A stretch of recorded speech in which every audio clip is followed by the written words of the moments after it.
Earlier this week, Tuesday morning, I was woke up and sitting at bedside, and I was asking for divine guidance as to what I would speak to today. And the intention is always for the highest good.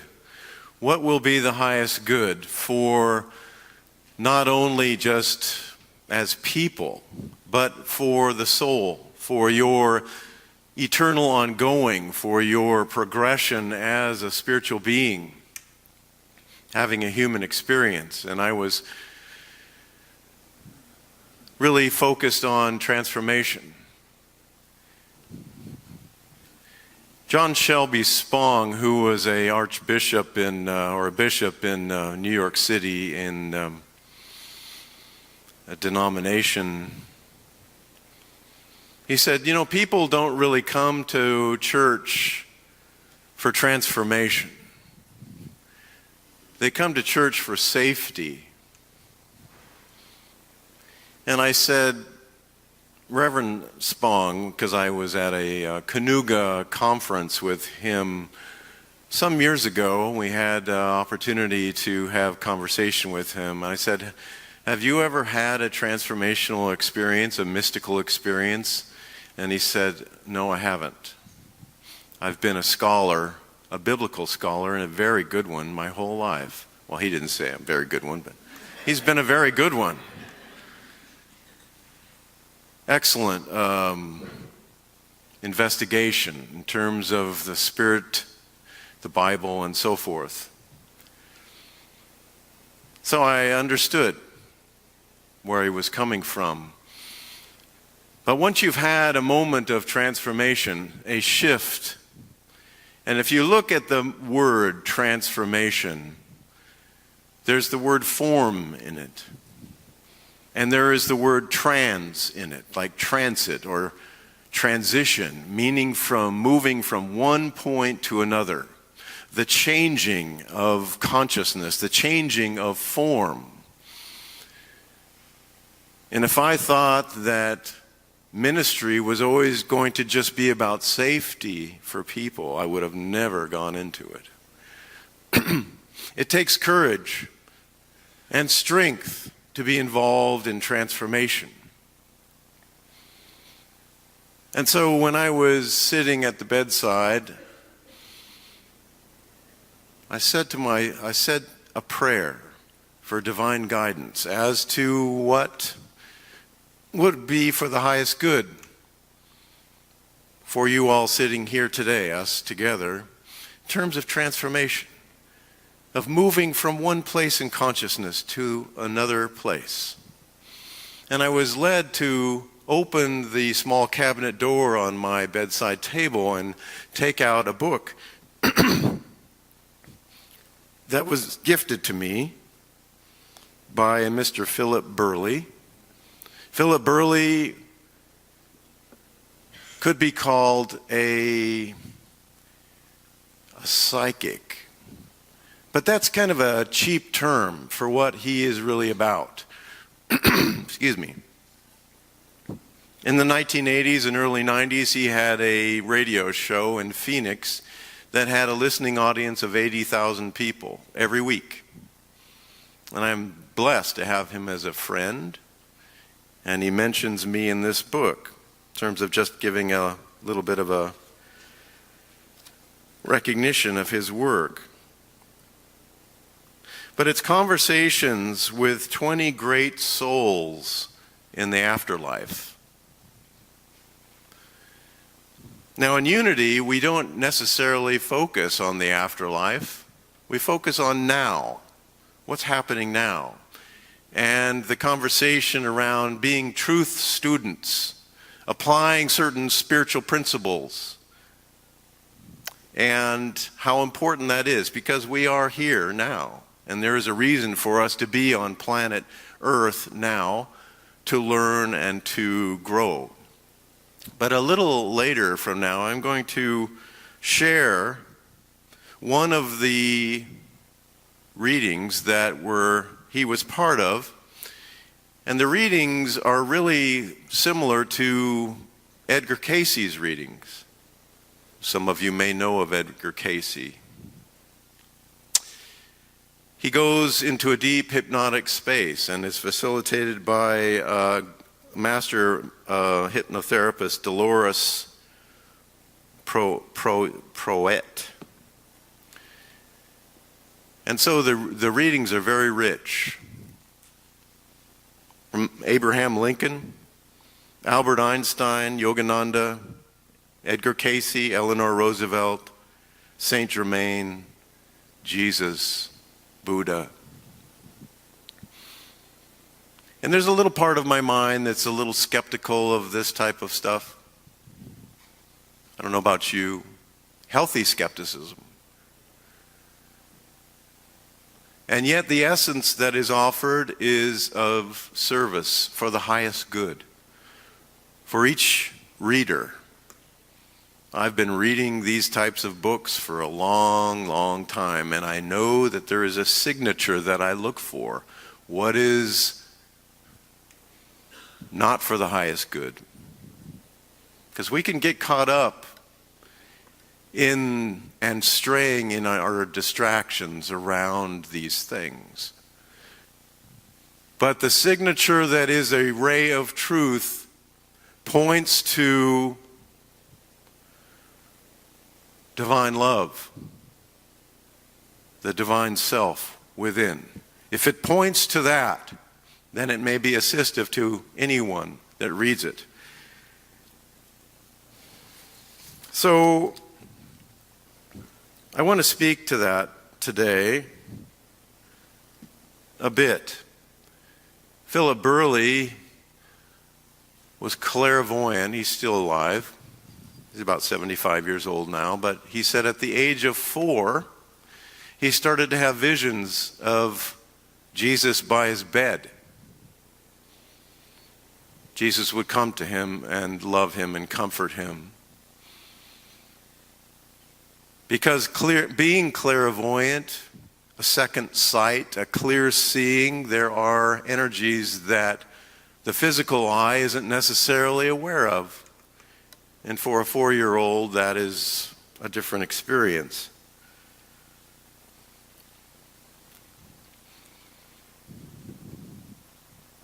So, I offer that with us today as a catalyst for each one of us to be more free within ourselves. Unity may not wholeheartedly agree with the psychic world.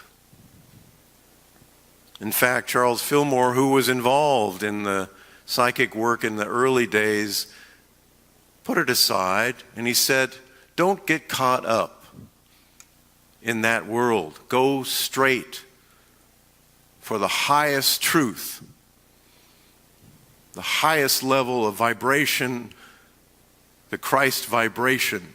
That is the goal of human life. And I totally agree. But Philip Burley says these teachings are not to be caught up in phenomena, but that what happens within the individual is that we become so strong in God that we go beyond the definition of just being human, that we become divinely human, divinely fulfilling the actual design that each one of us are. There is a revelation of what we are as part of God.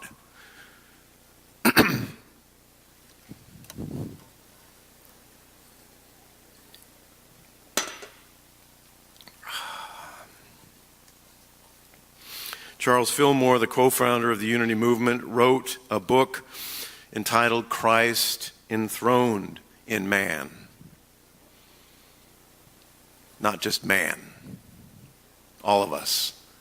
That this essence is enthroned in us and that it is ours to choose whether or not we allow it to sit within us enthroned or to blossom forth into daily life, into everything that we do, say, and experience. That we become a manifestation through giving our attention and our love to this divine presence and allowing it to move through all aspects of consciousness. Subconscious, conscious, and superconscious. This is the movement of transformation, of moving from one state of consciousness to the next. It's a dynamic and amazing process that many in this room, if not all of us in this room, are engaged in, whether we are aware of it or not. We live our lives, and there are moments of synchronicity and that which seems to be the miraculous that are mirroring themselves to us about our own actual design. And I mentioned Ernest Holmes in the meditation, or just prior to the meditation, in his book, This Thing Called You. It's interesting and very valuable not just to talk about it, but to apply the principles. And in Unity and Science of Mind and all of New Thought, there is this focus upon the spoken word, to affirm this divine presence, and by affirming it, even in the evidence of the Lord's Prayer in the Aramaic, that is an invocation. An invocation, thy kingdom come, thy will be done in earth, in our lives, as it is in heaven, in spirit. That's what that means. And forgive us as we forgive others. This is a divine formula, folks. We are engaged in a very dynamic process. It's a beautiful one and a very powerful one. And Dr. Ernest Holmes affirms in his book, I know that I am living in a universe of law and order, in a universe of pure spirit, of divine intelligence. I know that I am surrounded by and immersed in the mind of God. The mind of God is flowing through me now. I live and move and have my being in pure spirit. The mind of God is right where I am. It is ever available and always operating. This is the verbiage, the statement of a man that knew, and he wanted to share it with other people. He was a student, one of the last students of Emma Curtis Hopkins, who the Fillmores were part of her school. She was a teacher of teachers, and she was really aligned with the Christ teachings, and over a period of 40 years, she taught 70,000 people. And those seeds within each person move throughout the whole of New Thought. And as evidence today with this whole consciousness movement that you and I are engaged in. To not only just be interested in this work, but to allow it to move in us and have its being through us.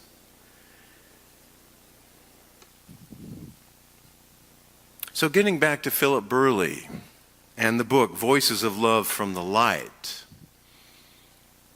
I wanted to preface, before I read some of her work, so that you wouldn't just glaze over and think, well, this is just too weird. Because, we have these subtle objections within our mind and heart around psychic things sometimes. And sometimes when we're in a tight spot, we may go to see a clairvoyant or someone to try to figure things out. And that's okay, as long as they are promoting the truth of being, allowing the indwelling splendor to spring forth with a mighty zeal, as Mr. Fillmore used to say.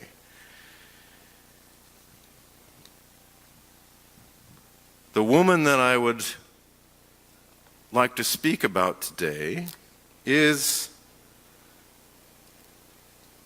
a woman named Harriet Tubman. How many people are familiar with Harriet Tubman?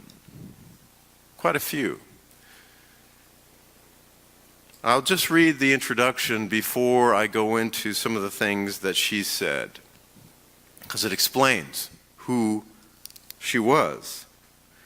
Harriet Tubman lived between 1820 and 1913, was born Araminta Rose, a slave in Dorchester County, Maryland. She suffered severe beatings as a child, sustaining permanent brain damage, and she saw several siblings sold away from her family.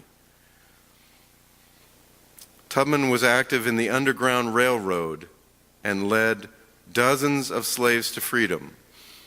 She was a friend and supporter of Frederick Douglass and John Brown, and she served as a cook, nurse, and scout for the Union Army during the Civil War, and later worked for women's suffrage.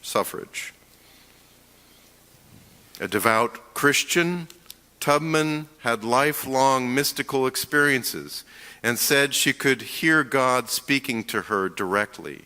She lived in near poverty much of her life and died in 1913 in a home for elderly African Americans built on land she donated for that facility.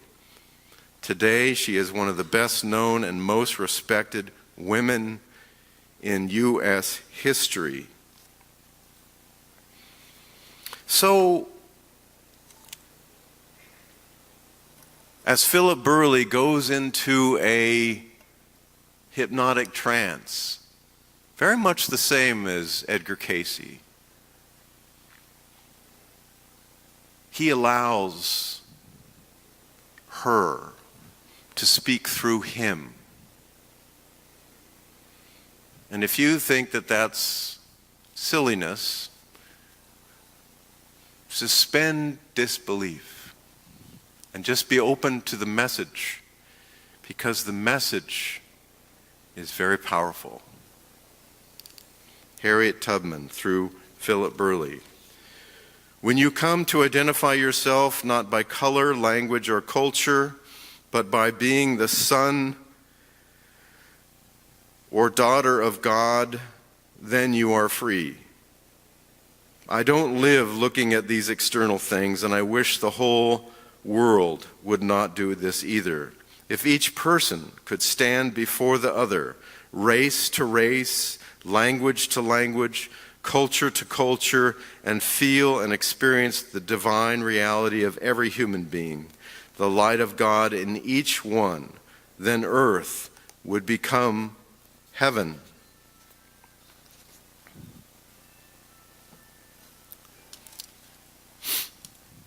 Then earth would become heaven. And I thought to myself, this is the intention of this work. It may seem like a long way off for this world to become like heaven. But it happens one prayer at a time.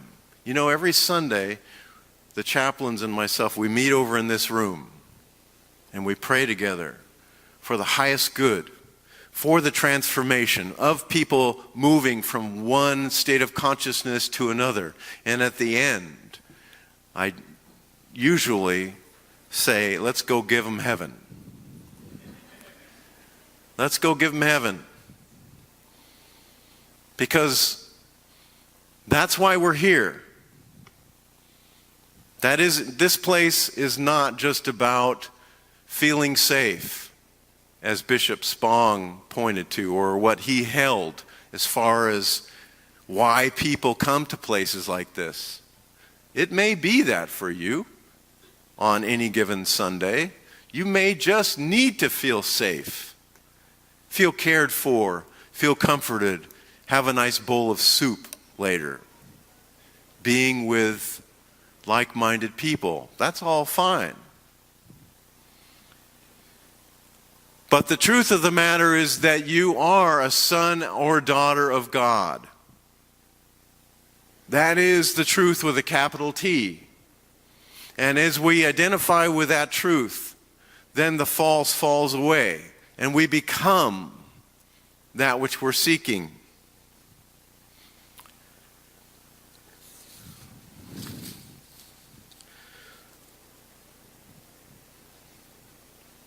I wanted to share with you just a bit additionally from what moved through Philip Burley from Harriet Tubman. I find it very interesting. She said, "I am part of a vanguard that seeks to win freedom, not just for America or just for black people, but for all who are enslaved. They may be enslaved by human beings, habits, or any number of limitations." And she says something very interesting, too, about where she is now. She says, "As far as coming over to the other side, there is glory here. There are emanations of light and beings who have been here for countless numbers of years. They are light itself. I am light. We are all light. Even now, when you are still in your physical body, you are light. You are made of light." And I'm wondering if we can claim that. In this moment, you and me. Can we claim that we are light? We're told in Scripture, "Ye are the light of the world."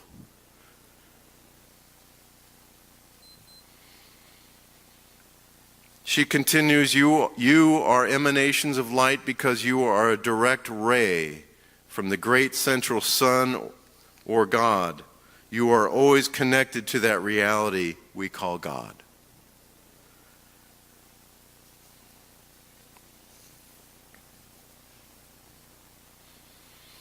So this is an invitation to think outside the box of your beliefs, the box of that we hold as true, even of what God is.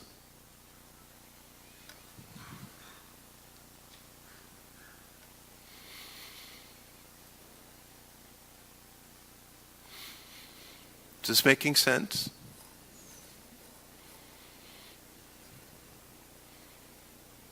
Because truth be known,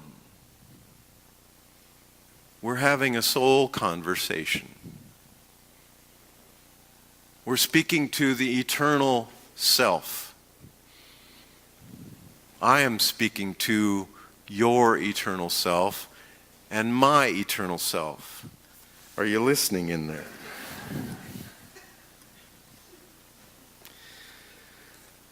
So I'm not here to preach. I don't like that word. I'm here to share ideas and invite us into a reality that is really all about transformation of the movement from one state of consciousness to the next. Harriet Tubman concludes, "When you see things in this larger perspective, you understand that people are playing roles and carrying out their lives on earth to do the things they came to do and learn the things they came to learn. If you all on earth knew that you are brothers and sisters from one love, and that you are all going through life struggles in order to return to God." And that may sound like an afterlife statement. But what about now? you're going through your struggles as your curriculum in your body, being here on the earth right now, so that there is a clearing and an assimilation of the essence of that lesson and that experience, so that we return to God here and now. In this experience, it probably happens for me at least 50 times a day. Bruce, return to God. You're getting caught up in the illusion. Return to God. Be here. I even have what's called a mudra for it. Be here. Be in the center of the core of being. Let go of the false appearances.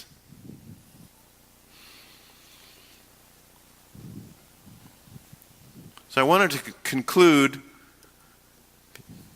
with a few more affirmations by Dr. Holmes that assist us in returning home. Home is a state of consciousness. Home is being within the truth of being now. And that's what Ernest Holmes, the Fillmores, Emma Curtis Hopkins, all of these greats of the 20th century were in promotion of. The spirit within me is alive, awake and aware. It is always flowing through me in perfect life. I accept my spiritual perfection. I know that my physical being is included in it. It is a manifestation of the life, the energy, the love, the peace, and the power which is of the Spirit. I know that this day in which I live, this present time which is now, is perfect. Everything in my world works harmoniously and divinely. I live in a completeness of this present moment. I know that the all-wisdom guides me. The all-power protects me. The all-presence goes with me.